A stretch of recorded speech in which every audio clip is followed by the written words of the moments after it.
Why buying pre-owned is so popular right now? There has probably never been any consumer product as popular as the smartphone. Moreover, there is no arguing that the last few years have seen a massive uptake in second-hand phones, and none more so than in 2020 and 2021. Because of the hyper-growth of and competition between these tech giants to produce the best devices, better, stronger, faster, is the name of the game. Smartphones are now made to last much longer than 2 years.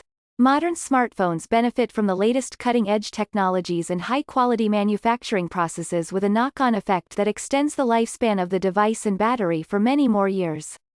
In fact, we're seeing smartphones from almost 6 years ago like the iPhone 6s still in demand and in great working condition. When we look back, the iPhone 6s would retail for around 15,499 Rand for the 128 gigabytes, and you can pick one up in great condition for around 3,000 Rand, making it available to a whole new audience. The trend towards second-hand phones has grown from a $17 billion industry in 2016 to a $52.7 billion industry in 2022. Today a new phone can cost between 20,000 Rand 30,000 Rand, but buying a second-hand phone that's in excellent condition could cost you between 40 to 50% cheaper. The trend speaks for itself if you look at the numbers as second-hand phones continue to grow.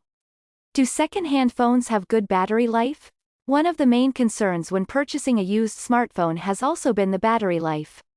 As batteries have gotten more and more technologically advanced, so have their lifespans, extending batteries to last for 4 or 5 years.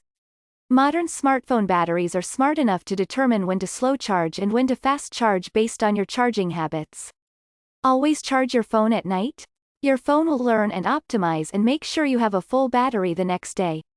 But if you have a long midday FaceTime call with mom and you need to charge your phone, pop it on the charger and it will fast charge to get you as much juice as fast as possible, since it knows this is not your normal charge routine. This is done to ensure a healthier, longer-lasting battery over a period of years. Because of this, Apple's latest batteries can retain up to 80% of their original capacity even after a few years of being in use. Other smartphone brands like Samsung and Huawei have similar smart charging capabilities. If you're buying a device around the 3-year mark, it'll generally have good battery life, averaging around 80% performance. Once a device is past its 5th year, affordability makes it a good option. However, they will generally need a battery replacement and the cost will still make the purchase worthwhile. Another big trend towards second-hand phones comes down to limiting our impact on the environment. In 2007, the information and communications industry, which includes all smartphones, laptops, computers and monitors, only represented 1% of the world's carbon footprint. By 2040, that number will be at 14% if the industry continues as is. That's half as large as the carbon impact of the entire transportation industry, air, land and sea. If just 10% of the world population choose a second-hand phone over a new 1.9 billion kilograms of CO2 would be saved from going into the atmosphere every year. That's 1,650 rugby fields worth of new trees each year. As the trend for larger phones with expansive screens began gaining momentum, so did the carbon footprint of the industry.